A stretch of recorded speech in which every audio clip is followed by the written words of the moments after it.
Okay, so on the bottom of this page, we are going to review what the quadratic formula is, and you may or may not have heard of this before. If you haven't heard of this, and even after the notes, if you're still confused, let me know and I can get you an extra practice, but you should have learned this before.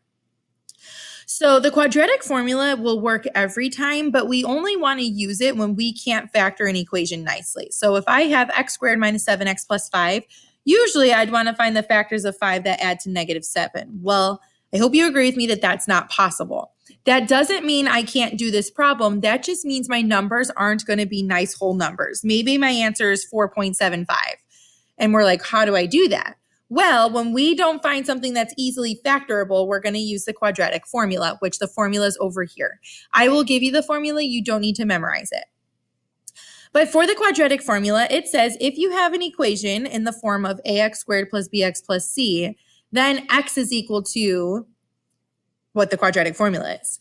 Now you're like, well, I don't have ax squared plus bx plus c, but yes, you do. Anytime you have one of these problems, you have it in the form. This just means that the number in front of your x squared is a, the number in front of your x is b, and the number that stands alone is your c. So we have that here.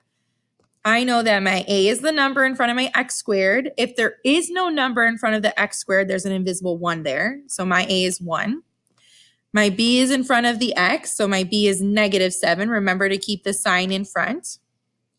And my c is 5. All right. Once I have my a, b, and c, I'm ready to go already use the quadratic formula. So I'm going to plug them into here. First, I'm going to rewrite the quadratic formula just so I can show you it over here. I'm going to rewrite it so it's x equals negative b, but whenever I rewrite the quadratic formula, when I write the letter a, b, or c, I always put it in parentheses, and I'll show you why in a second. So plus or minus, all I'm doing is rewriting this over here. The square roots of b in parentheses squared minus 4 times your a times your c in parentheses.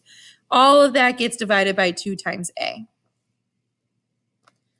Okay, now I just rewrote it. Now I'm going to rewrite the formula again, but now everywhere I see an a, b, or c, I'm going to substitute in the value that I had for it.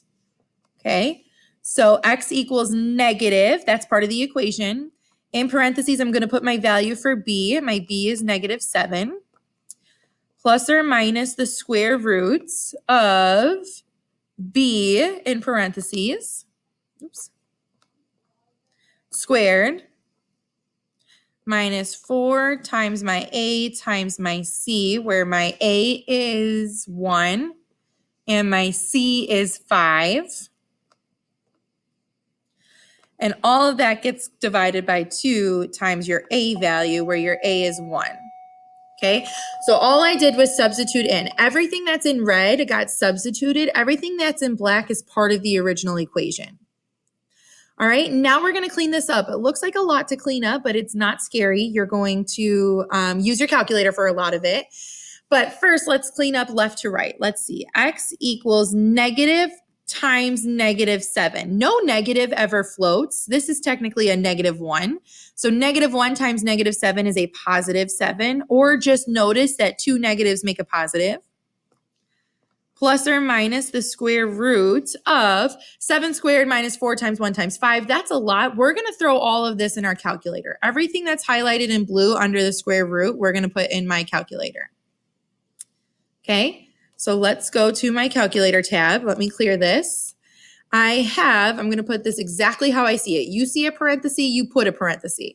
So I have parenthesis, negative 7, parenthesis, squared. I'm putting it exactly how I see it. Minus 4, parenthesis, 1, parenthesis, 5, parenthesis. Put it exactly how you see it, and you should get 29, the square root of 29. And cleaning that up, that's going to get divided by 2. Alrighty, I have one last video I need you to watch. We're going to pick up right here, so watch it when you can, or right after, please.